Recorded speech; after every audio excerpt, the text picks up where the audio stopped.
Hello plants lovers, आप सभी का मेरे चैनल ड्रीमलैंड गार्डन में वेलकम है। क्या आपने भी नर्सरी से प्लांट लाकर पॉट में लगाते समय ये गलती की है? जब मैंने गार्डनिंग शुरू की थी तो मुझे इतनी नॉलेज नहीं थी और मैं यूं ही प्लांट को जैसे का तैसा रिपोर्ट कर देती थी, क्योंकि मैं वीडियो में देखती थी मिट्टी को ना हटाओ, रूट बाउंड को मत छेड़ो और बाद में मेरा प्लांट शहीद हो जाता था।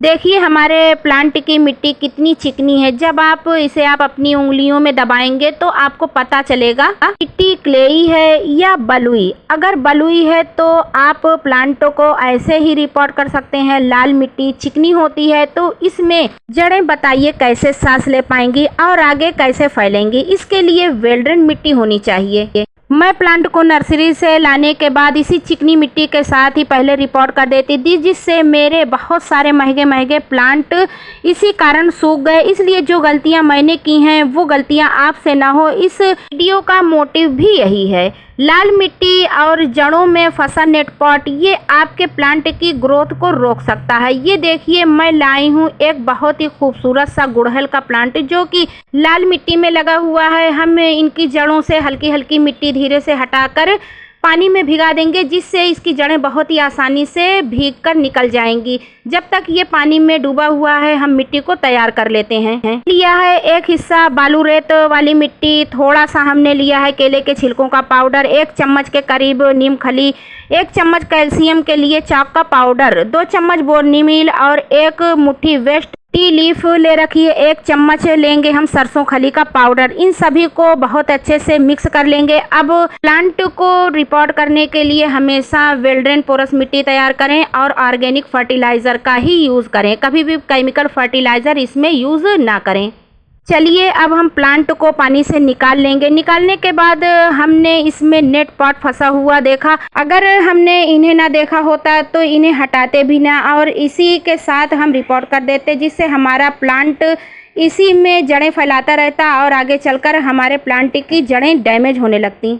तो चलिए हम अपने प्लांट की जड़ों को इस नेट पॉट के जंजाल से छुटकारा दिलाते हैं। हम इसे तेज प्रूनर की मदद से बिना रूट्स को डैमेज किए इसे बहुत ही सावधानी से धीरे धीरे छोटे छोटे टुकड़ों में काट कर हटाएंगे। नेट पॉट को काट कर हटाने में कोई भी जल्दी ना करें, बहुत ही सब्र से काम लें और छोटे छोटे टुकड़ों में काट कर इन्हें हटाएं।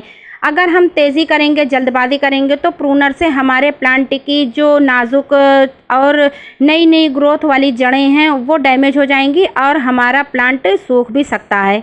जितना भी हो सके आप धीरे धीरे इनको बहुत ही एहतियात से और छोटे छोटे टुकड़ों में प्रूनर की मदद से काटते जाएं और हल्के हाथों से निकालते जाएं, जिससे हमारे प्लांट की जड़ों को कोई भी नुकसान ना हो और हमारा प्लांट रिपोर्ट करने के बाद ग्रो हो सके।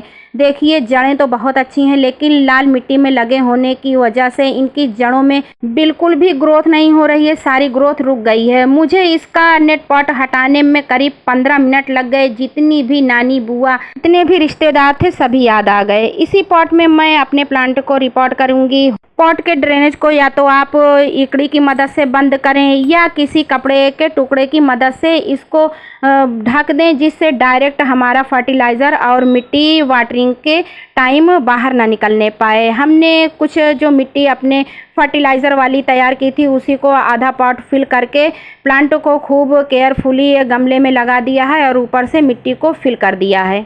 मिट्टी को प्लांट में खूब अच्छे से फिल करें, जिसमें कोई भी एयर पॉकेट ना रह जाए और हाथों की मदद से इसको दबा दें और खाली जगह को एकदम से इसमें भर दें। प्लांट रिपोर्ट करने के बाद इसमें वाटरिंग करना बिल्कुल भी ना भूलें। पानी डालने के बाद पौधों को हफ्ते भर के लिए छांव में रखें, जिससे प्लांट शॉक में नहीं आएगा और आपका प्लांट फिर से ग्रोथ पकड़ लेगा। नेट पॉट को देखिए कितने छोटे छोटे टुकड़ों में करके हमने निकाला है। बहुत ही मेहनत लगी है, लेकिन ये करना बहुत ही ज़रूरी है। इसकी वजह से हमारा प्लांट मर भी सकता था। इतना काम करने के बाद आपका गुड़हल का पौधा हेल्दी जड़ें बनाएगा, भर भर के फूल देगा और लंबे समय तक जिंदा रहेगा।